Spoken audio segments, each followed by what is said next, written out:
carry down the right wing. Mike Brown closing on him was Keaton Ellerby with a pretty good hit.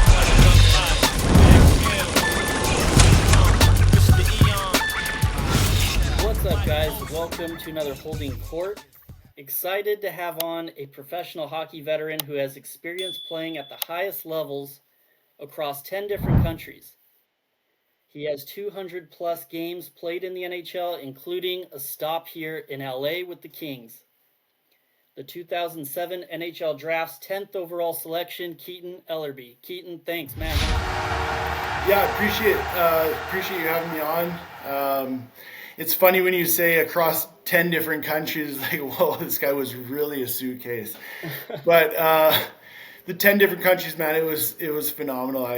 I loved every second of all of it. Yeah, I definitely want to get into that because you played in some, these are high-level leagues. We all hear about Finland, we all hear about Russia, and we see how high of a level that is. So For sure. definitely want to get into that. But yeah, on that note, you've had a really interesting career. So I definitely want to spend the bulk of our time kind of talking about the playing days. But I thought it'd be cool to just kind of backtrack and go backwards. So one thing I wanted to ask you about, you spent 2 seasons recently behind the bench in Prince Albert. So I did. You played a long time in Kamloops, played a little bit in Moose Jaw. How did the Prince Albert opportunity come about? So our last year in Europe, we ended up having our son overseas, and it just kind of came like we've had almost 10 years over here of just like traveling and playing hockey and having fun, and then you have our son, and it was just like, okay, it's time to go home. So we ended up calling her quits, coming home. And playing hockey for that long is like, what next, right? All you know is hockey. So decided to just put my resume together, throw it out to the Western Hockey League, and Prince Albert was the team that was hiring somebody. So my wife and I, it was a shot in the dark, right? It was like, we don't know anything about Prince Albert. We've never been there. But it's a stepping stone into maybe something that you want to do, right? So we took that leap and ended up in PA for 2 years, and coaching just wasn't for me, especially at the junior level. It's especially as an assistant coach, you're booking hotels, you're booking buses, you're booking meals and lunches and breakfasts, and then having to do all the extracurriculars. Like it's a 12-hour day job. You're gone on the road a long time, right? You're on the bus for weeks, and you're in hotels in small towns, Saskatchewan or Manitoba or whatever. The kids made it fun. It was really an enjoyable experience because it was, you're in the locker room setting, right? Like you can still chirp and you can kind of feel like you're involved in something in hockey, but it was just the time away from the family was just too much. So I did enjoy my time. It was a learning curve, and I did learn a lot about myself and about hockey and whatever. But pursuing it further just wasn't for me. So it was 2 years of learning and still being involved in the game, but trying to move on to something else now. Yeah, that's cool. I'm glad you answered that because I was actually going to ask you, like, how much your heart is in coaching. I feel kind of the same way, honestly. Like for me, scouting was always what I was really pursuing, and coaching at the higher. I mean, I skate like shit, so I really had no choice. But coaching the younger guys was always fun, and like developing the younger players and stuff. But at the high level, that's a whole other bag of worms. And like you said, it's funny. I noticed because I was in PG for a few seasons as a scout. Okay.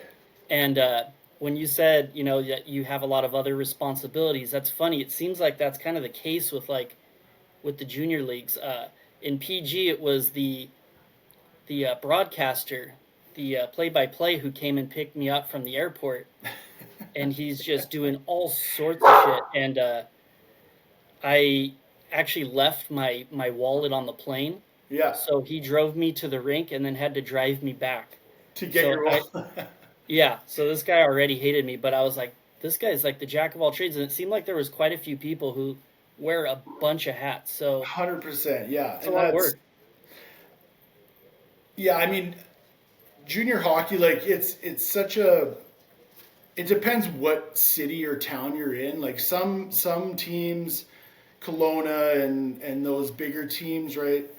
They make money off of it, but a lot of those smaller markets, like it's a grind to, and it's expensive, right? So yeah, it's a grind to get through the season, and you definitely have to nickel and dime and find cheap lunches and cheap breakfasts and not the greatest hotels. So um, I mean, you got to give them credit for grinding it out and doing it, but yeah, back to your point, it was a lot of things that I wasn't used to, and especially things I wasn't used to doing, right? Like calling restaurants or calling hotels and booking rooms for 30 people and having to have this.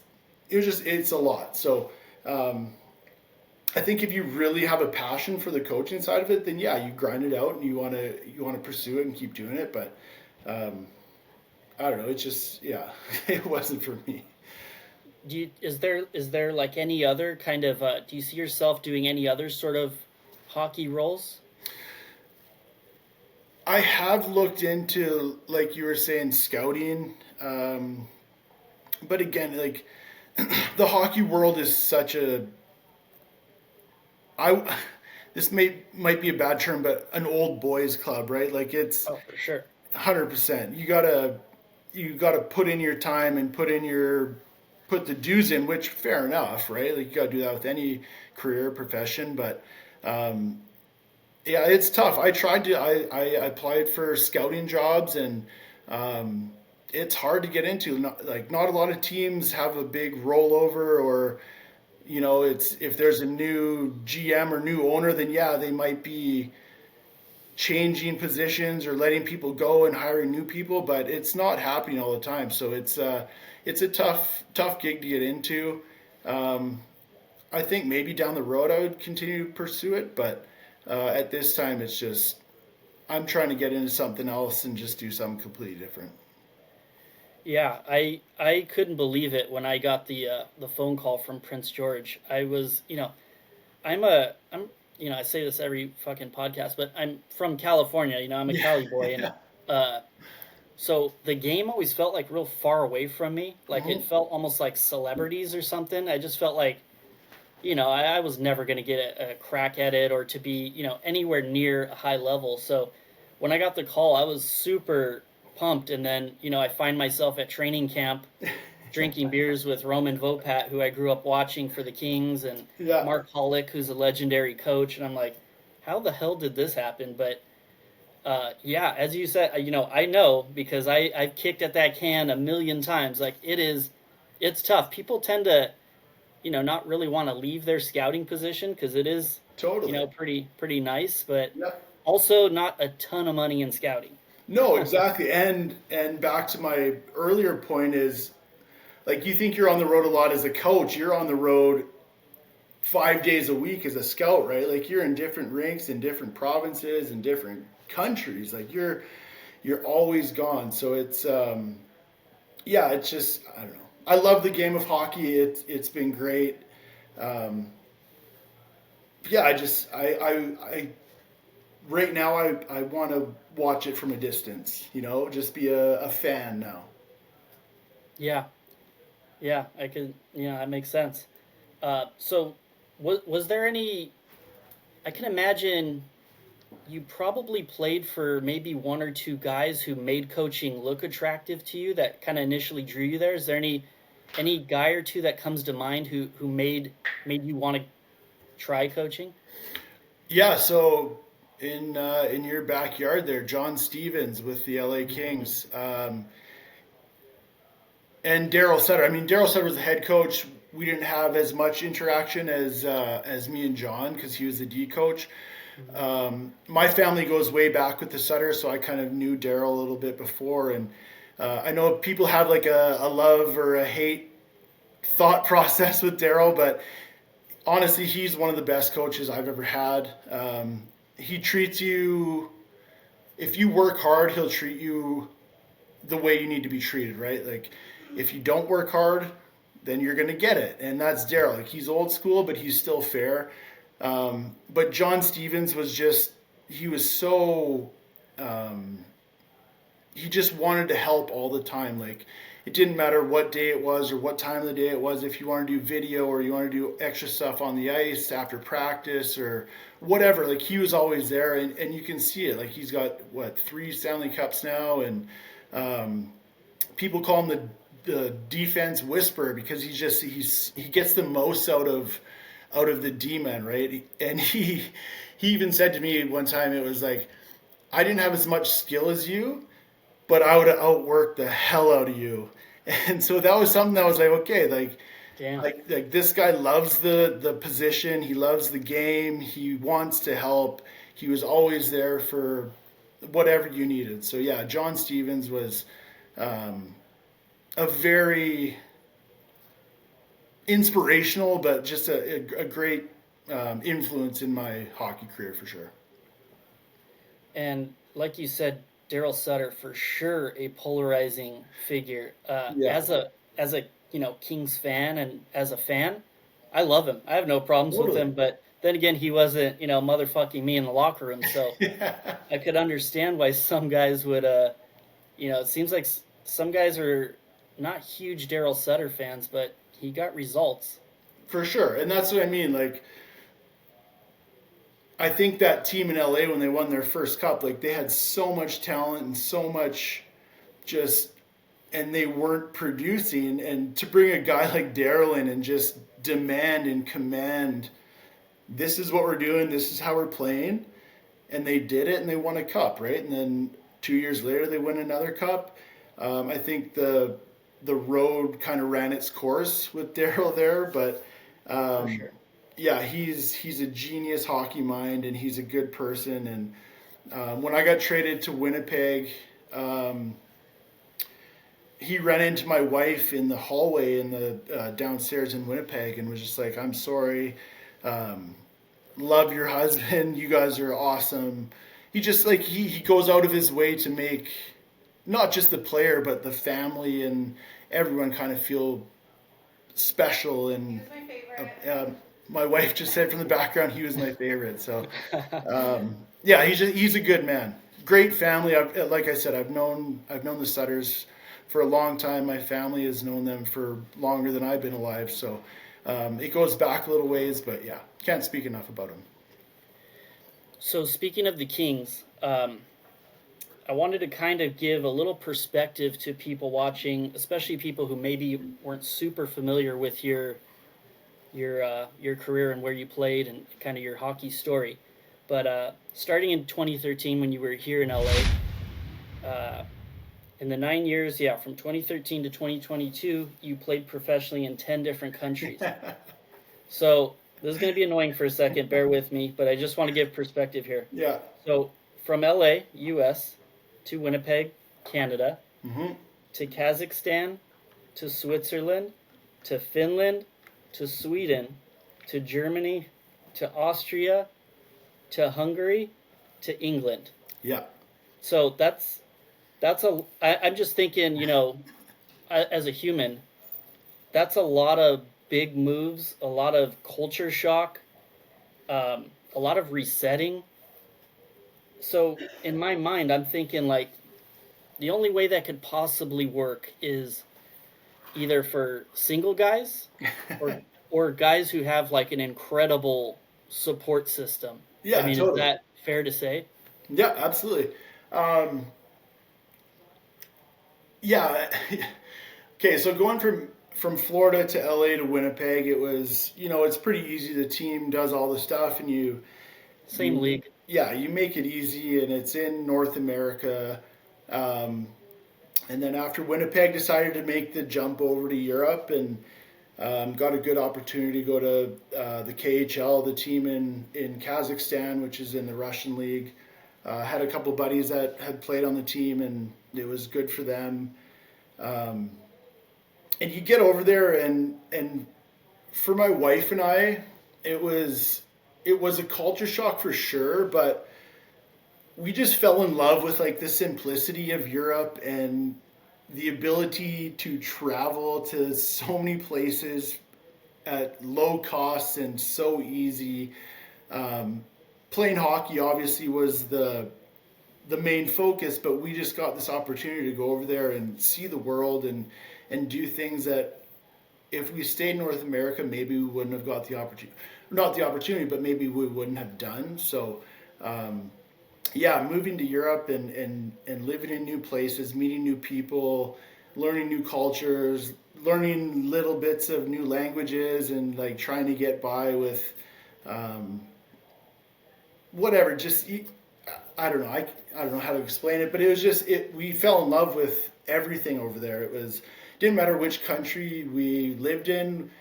We kind of went out of our way to like meet locals and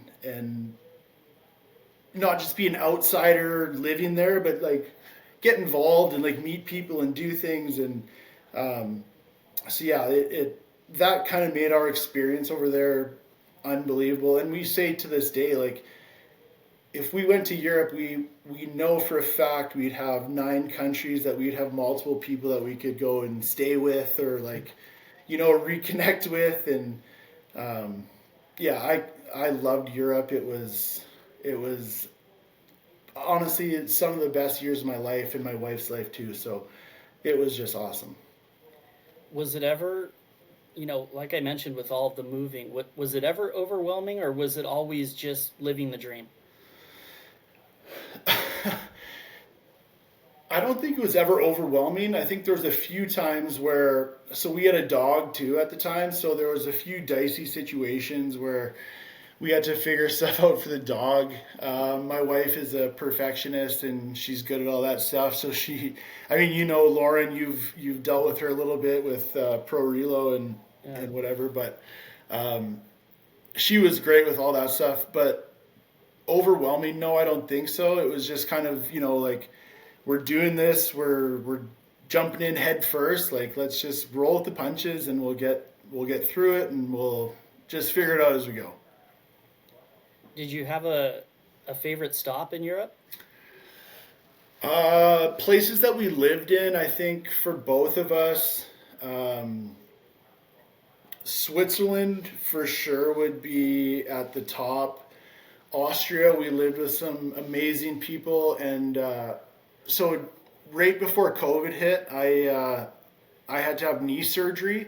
And I think it was like 2 days later, that's when the flights stopped going back from Europe to North America. So we ended up staying in Austria and then moved to Hungary for a little bit, but for 2 years. So the people we lived with, they had a nice guest house and we lived right below a mountain. And so Austria definitely holds a very, very special place in my heart and my wife's heart.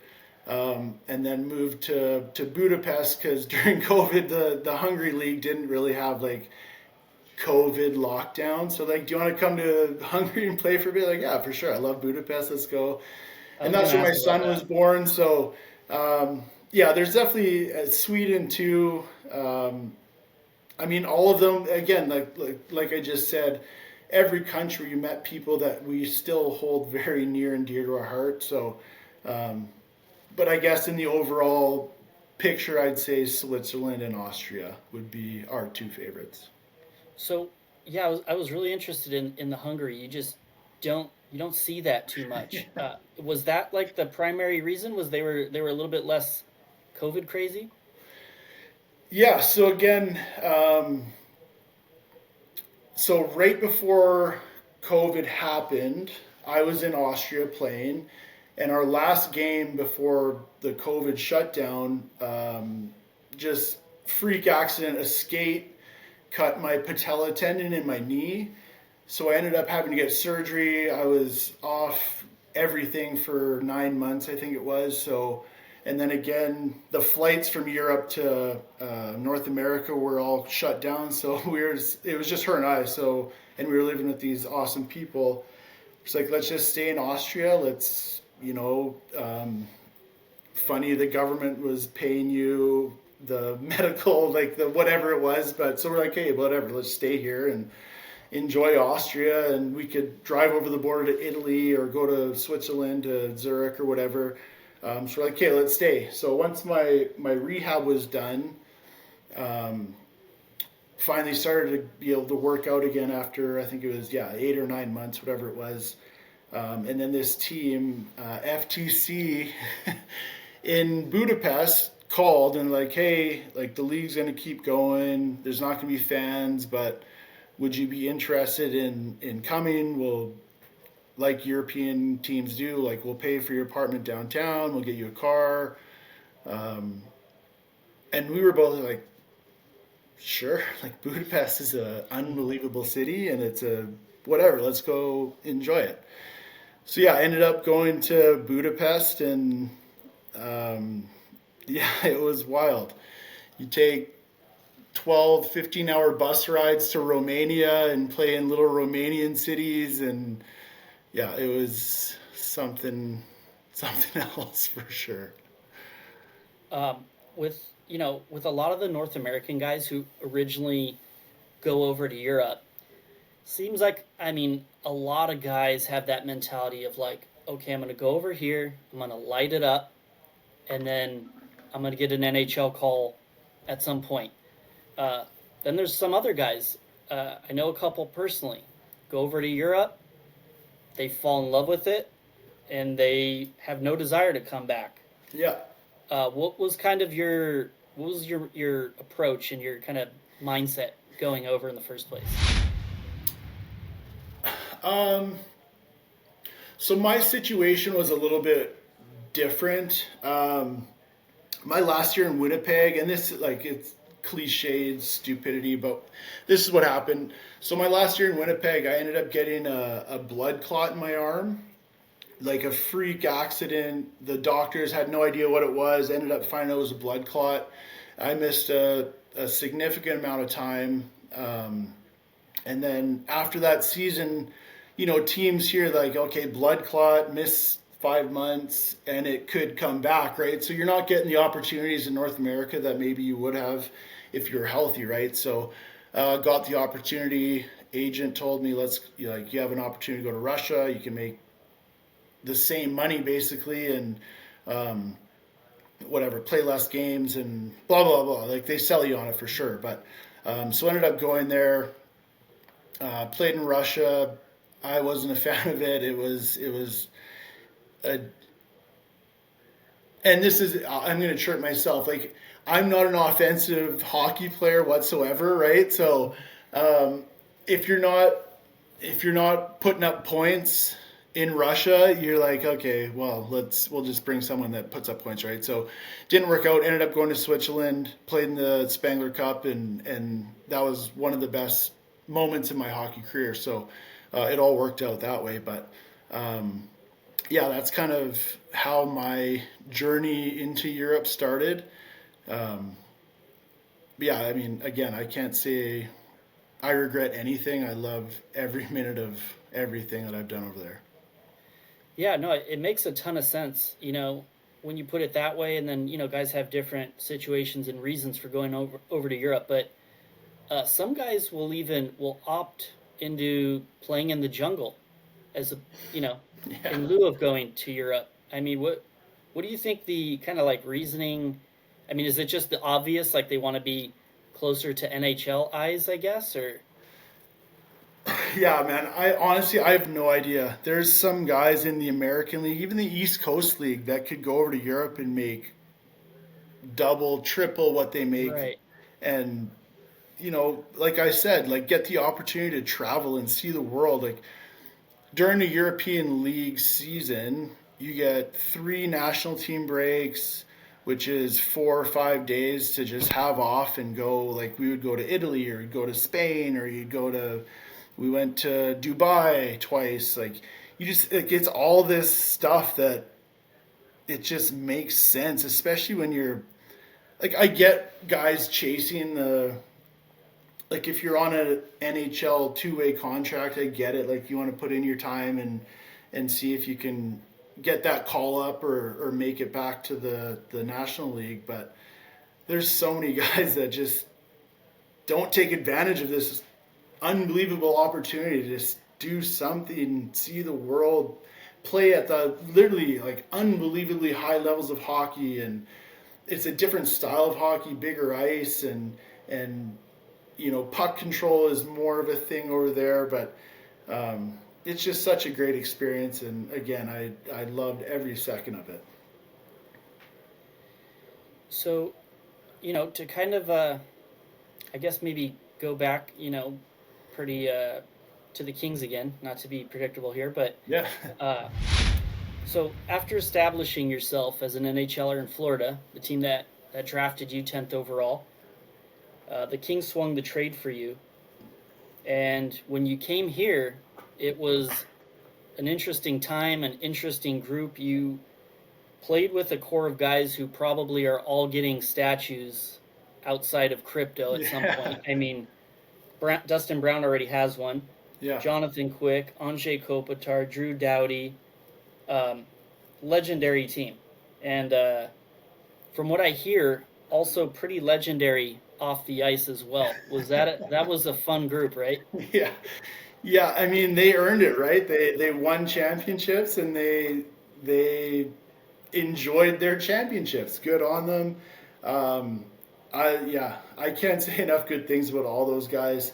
Again, like you kind of said, was you come in after they win their first cup, they're riding a high, and still got a great team. I think we ended up losing to Chicago in the third round that year, and Chicago went on to win the cups. It was like they could have been a three-peat team.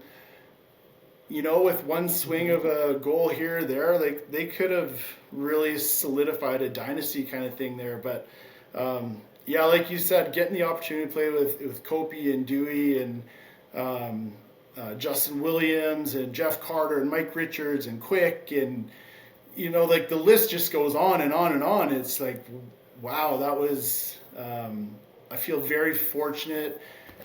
Dewey sent my son a jersey not too long ago, so He just came back from injury tonight too. yeah, it was his first game tonight, right? Yeah.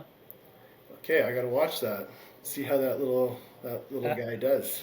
I don't know if you want to. Yeah, I hope. wasn't I really too honestly, I hope that Team Canada brings him on as that guy now that Peter Angelo bowed out. I mean, Dewey's 2 cups, 2 World Junior golds, 2 Olympic golds, World Championship gold, Norris. Like, how can you not be like, hey, this is the guy that we need to just be the rock back there? Well, I am a selfish Kings fan, and I prefer he just kind of hangs out and Yeah, fair make enough. sure to get all that ice on the ankle and Yeah. just hang out, Dewey, hang out. Fair enough. But as you mentioned, the 2012 team that won the cup, and then the 2014 won the other cup. Obviously, those 2 years get a lot of credit, but people forget right in between. You guys had a hell of a group too, and like you said, you guys had a deep run. Yeah. So yeah, just so people know, that was like you said, that was close to a little bit of a dynasty there. But Totally. was there any, couple guys or maybe one guy you were particularly close to in that room? Yep. So I became very close with Kopitar's brother, Gasper. Married a girl from the South Bay there, and we became very close with their family, the Bronikers. So spent a lot of time with Kopi. And then outside of that, I'd say me and Alec Martinez were super tight at the time. We'd spend a lot of time. We'd always make fun of each other, be like, who's the one in tonight, who's the one out? Because it was always like either him or I in the lineup or whatever. But Colin Fraser too, we kind of gelled a little bit. But again, like, and this is what's funny, like about that Vancouver situation right now, I just don't get it, because most teams, like, it's always usually the teams that win are so tight knit, and you coexist and you get along and you make it work, and that's the teams that win the championships, right? So yeah, I felt very fortunate to be able to play with those guys. Again, the list that you named, that I named, is just Hall of Famers and Stanley Cup champions and Olympic gold medalists. Like, it's just crazy to be able to say that I got the opportunity to play with those guys. Yeah, and looking around at the room, like, did it ever, I mean, did it feel surprising to not come away with the Stanley Cup that year, just from how loaded and how well engined that team was? I mean, I don't know, surprising. I was the new guy and kind of in the back just enjoying the ride, right? But I think that year we played, I want to say St. Louis the first round. And I think that series went either 6 or 7. And then I think we got down like 2 games to San Jose in the second round.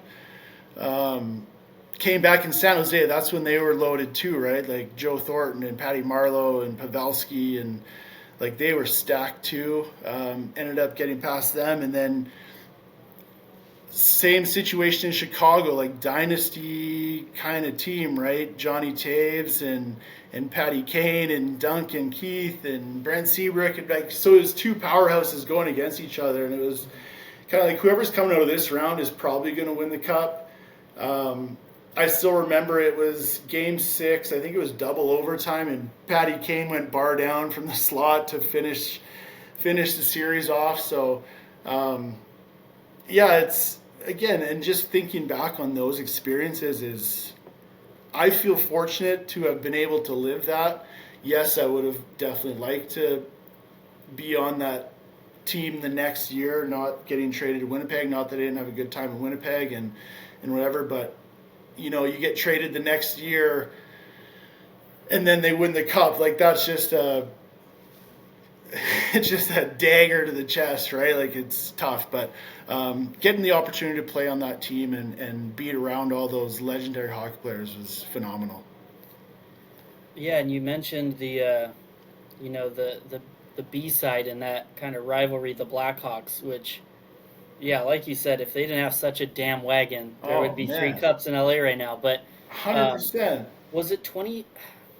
I think it was the 2014 Cup, but I still maintain to this day that the Kings Blackhawks series in the 2014, I believe, was the greatest playoffs series of all time. Oh, it very well could have been, for sure. It was insane. It was so good. Yeah.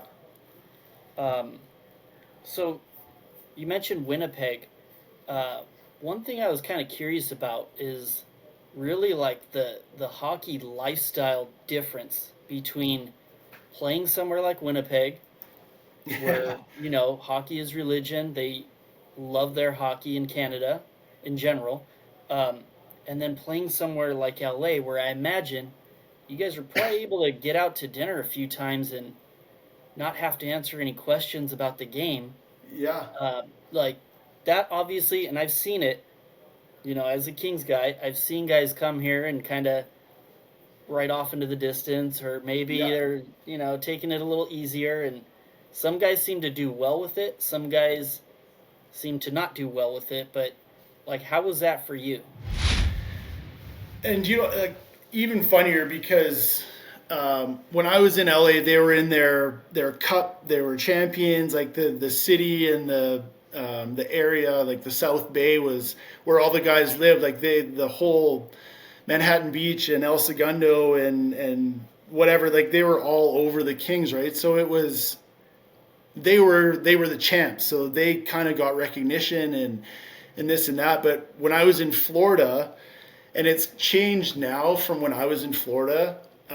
It was kind of when I got drafted there and started playing there. It was the place where guys went to retire and guys go to golf and buy a big boat and a fishing boat and just, you know, like, all right, this is my last year, like ho hum, whatever. Let's go live the life. And now you see with the no state tax and all that stuff, guys are figuring out like, okay, I can live in Florida and make more. Live at the beach, wear flip-flops and shorts to the rink every day and golf every day. so it's kind of changing in that aspect, but there is definitely playing in Canada. There's like a little bit of a, not a weight on your shoulders, but it's just maybe more expectation, just because you got the Canadian press and the Canadian media, and you're kind of under a microscope, especially I mean, Toronto and Montreal are obviously the top dogs in Canada, but in any Canadian market, you're kind of under a microscope all the time, where it's, if you have a bad game, like you're getting lit up, right? Or you're getting microscoped. So yeah, there is some differences there, but like I said, when I was in LA, they were the champions and they had a good team and they were the thing at that time, right? So, but yeah, I mean, there's for sure differences, but both sides of it have their ups and downs for sure. Yeah, and like you said, with the media grilling the guys, like I just started kind of more officially, I guess, doing media a little bit this season, which has been like a whole new world and stuff for me. But so I pay more attention to these things, and like even today, I see one of the media guys who, you could be a great media guy, I have no idea, but in JT Miller's face, Yeah. still asking about, are you and PD, did you kiss and make up and stuff like that? It's just like, dude, like Leave it how alone. Like, drop just it. just gasoline on the fire, and it's like it makes total sense why some guys are like, Get me out of like, here. why do I want to be around this every day? But in their defense, and I think you kind of alluded to this earlier, I feel like Vancouver has just kind of let that fester for like way 100%. too long. I mean, how do you not make a move for at least one of those guys? I mean, crazy. No, totally. And even the GM, what's his name, Rutherford or Jim whatever. Rutherford? Yeah, I think whatever it is, whoever, like old, like long time GM, front office guy in the NHL. But even him the other day was like, oh yeah, this is not going good. This is getting, like, what do you like? As the GM, you should be the one like kind of trying to squash it, right? And rubbing it under the rug and Right. not letting it turn into something that it's literally turned into a monster. And now they should be a top 10 team in the league, and they're absolutely not, right? So it's just, yeah, it's crazy to me. Yeah, yeah, I can imagine it being pretty tough to have success with two of your top players openly feuding, and then the media just wanting to Fanning the flame. yeah, dig at that wound every single Oh, night. So yeah. that's a tough situation. But so 10th overall, 10th overall draft pick, 2007 to Florida. I remember watching you in the dub. Um, yeah, I mean, hell of a dub run there, and you get the 10th overall selection, highly regarded. A little bit, your story is a little bit different in the fact that some guys kind of get, with the 10th overall selection, you're kind of given the golden ticket and just kind of maybe a little easier road to the big club. Some guys in your situation, you had to deal with a couple AHL assignments, and they weren't making it easy on you.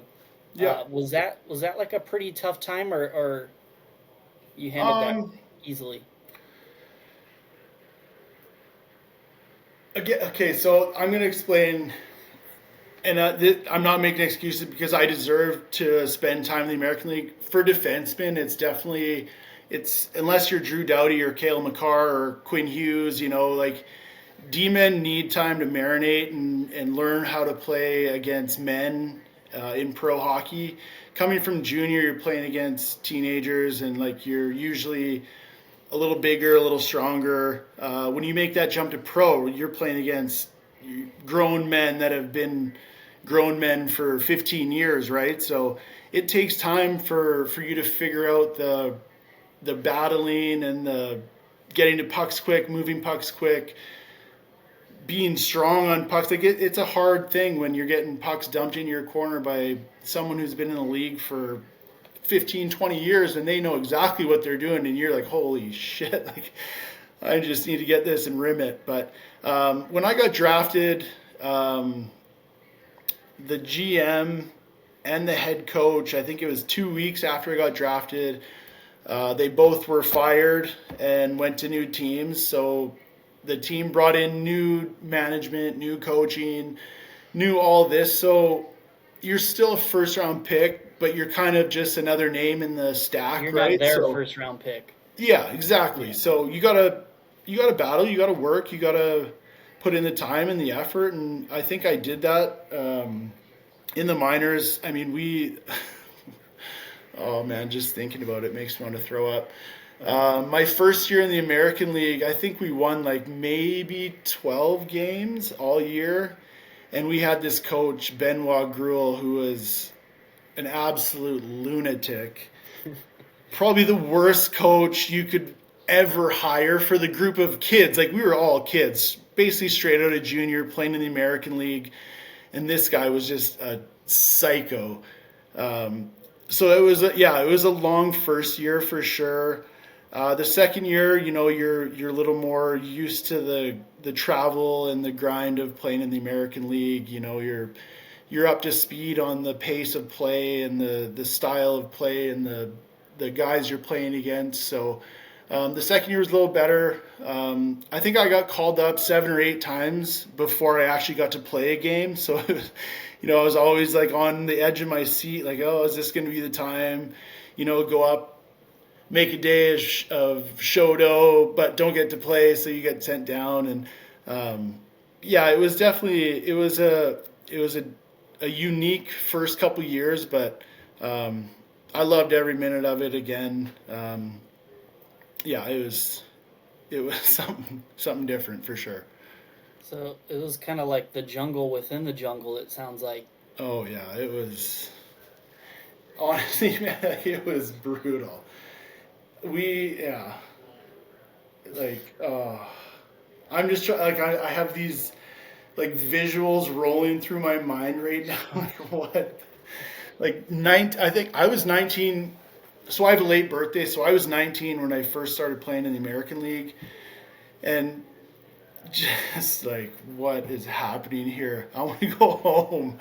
It was brutal, and we had, I don't know, I think at least 8 guys that were straight out of junior that year. So it was like half a junior team, and Rory Rory Fitzpatrick, who is an absolute beauty and a legend, was our captain, and he's from Rochester, so he was kind of like the token old guy, like show by the end of the year he was like, I'm so sorry, I don't know what's happening, I don't know what's going on, I've failed you guys. Like, you didn't have anything to do. Yeah, it was a long first year for sure.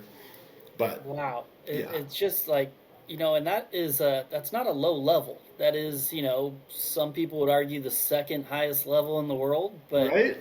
I mean, to have like shit show coaching Oh yeah, at such high levels just goes to your point earlier about it's kind of who you know, and it gets to be boys clubby and yeah, not necessarily a meritocracy. And I with all my little hockey jobs and stuff that I do, like I see it all the time. It's really not a meritocracy, and sometimes you get a real big whiff of that, like yeah. AHL coaches who are lunatics. Yeah, and do you know what? Like, I'd probably punch him in the face if I ever saw him again, Benoit Gruel. But I can't say he's not a smart hockey guy, because he's won the World Juniors and the Memorial Cup a couple times, and I think he won the Memorial Cup the year before he came to Rochester. So he's going from the best team in the Canadian Hockey League to a bunch of basically junior players playing against men in the second best league in the world. So you could totally tell, like, he was mad every day.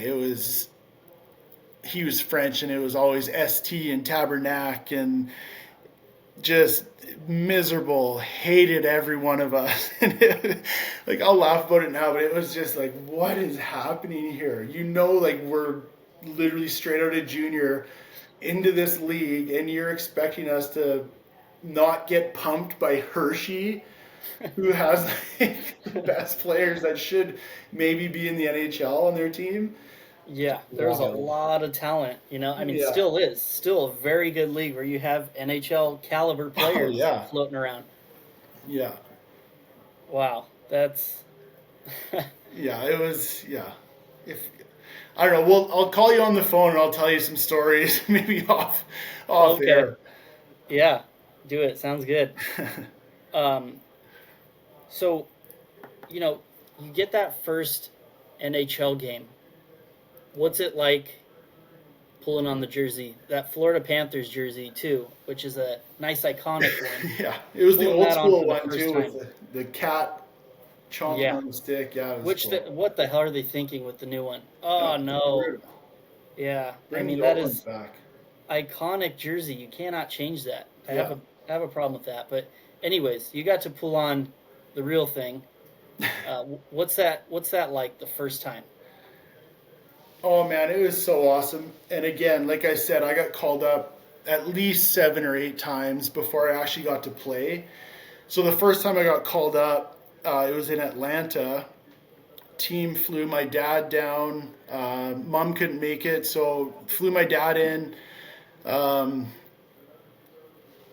Pumped, obviously, as a father would be, like, oh, this is so awesome. In Atlanta, kind of not the typical hockey market, but it was a Right. cool building and new city, right? So he was pumped, and I think it was, I don't know, 3 or 4 hours before game time. I can't remember who the guy was. Cullimore, Jason Cullimore, Mm-hmm. if you remember that name. Yep. Anyway, so he was on the fence about playing, ended up playing. So dad's there. So I have to call my dad when he's at the airport. I'm like, oh, sorry, Dad, I'm not playing. He's like, well, I'm still going to come. So still came. So that kind of went on for a little bit. Yeah, at least 8 times before I got to play. And then finally in Tampa Bay, got called up. Got to play against Tampa. I think the first game sheet plaque is right there. Just an awesome feeling, especially playing against Tampa. They were good at the time. They had Marty St. Louis and LeCavalier and all those guys. So yeah, it was a cool experience and just something you'll never forget. And I guess to kind of wrap it up a little bit here, kind of bring it full circle. You moved back home, right? Back to Calgary. Yeah, What's it like being home again? amazing. I haven't lived back home in Calgary. I think this year will be 20 years. I mean, obviously, I come back and visit, and I used to spend my off seasons in Kelowna in British Columbia, so didn't live in Calgary. Ended up coming back to Canada and going to, unfortunately, Prince Albert. But just moving home has been so awesome, especially with our little guy. Just being close to Nanny and Papa and Grandma and Grandpa and aunties and uncles and friends and cousins and yeah, this is my home. I love this city so much. I love my friends and family, and it's just been so awesome to feel connected and just be home again, right? Like I've traveled and I've seen and done so many things, but now when you become a father, and like I'm not old, I'm 36, but like things fall like come into perspective a little bit more. It's not just you; it's a bigger picture kind of thing. So just yeah, being able to be home and share experiences, like do Christmas and Thanksgiving and birthdays and all that kind of thing with friends and family again has been phenomenal. That's awesome, man. Yeah. Well, I really appreciate you jumping on, man. This was super cool. Thank Yeah. you for taking the time. Well, thank you. Appreciate it.